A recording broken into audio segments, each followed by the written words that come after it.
Mercredi 8 mars 2023, La Roche-Valmont s'est confiée au sujet des magazines qui ont marqué sa carrière et de sa rivalité avec Claude François. L'interprète de Ta le look Coco a gardé un souvenir peu flatteur du chanteur. Jean-Quentin Gérard de son vrai nom, celui qui s'est fait connaître sous le nom de La Roche-Valmont a mené une carrière d'éditeur de magazines couronnée de succès à plusieurs reprises. J'ai créé des magazines sur les chanteurs. Je voulais rencontrer les idoles de ma jeunesse, plutôt Johnny Hallyday que Claude François, mais j'avais 20 ans, les maisons de disques n'ont pas fait confiance à quelqu'un qui avait pas d'expérience, ils m'ont filé des reportages sur leurs débutants mais c'était Mike Brandt, Alain Chamfort, Patrick Juvet, François Valéry.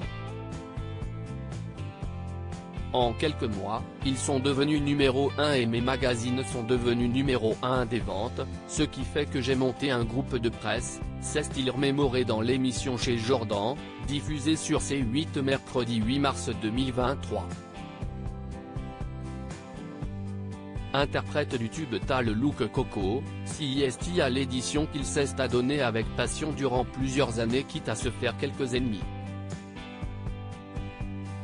Claude François avait repéré que sans grande compétence, j'avais réussi à monter des magazines et lui avait racheté Podium. Nous avons été concurrents et il l'a fait avec un tel talent que, après que j'ai mis au dépôt de bilan Je tendrai salut les copains, lui a vraiment été très fort. J'ai créé en 1973, Privé, et d'autres magazines. Je ne cherchais pas à faire des coups ou gagner de l'argent, je faisais parce que ça me plaisait. Claude François odieux mais voilà, selon l'éditeur, Claude François a du mal à encaisser son succès dans la presse. Déterminé, le chanteur est prêt à tout pour pouvoir briller plus que les autres dans ce domaine aussi. Il a toujours été féroce à tout point de vue, il avait la niaque, c'était un petit nerveux aussi bien au niveau des concurrents chanteurs que de sa vie privée. Personnellement, à part d'avoir créé mon magazine concurrent, il avait le droit, l'année suivante la sortie de Privé, il fait un autre magazine, Absolu. Moi ça m'amusait.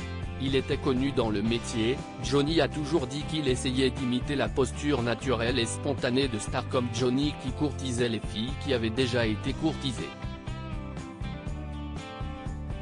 Un des nombreux souvenirs que le magnat de la presse a gardé de ce chanteur à la mauvaise réputation, je ne suis pas le seul à dire qu'il était odieux. Un témoignage de plus qui ébrèche l'image abîmée du chanteur.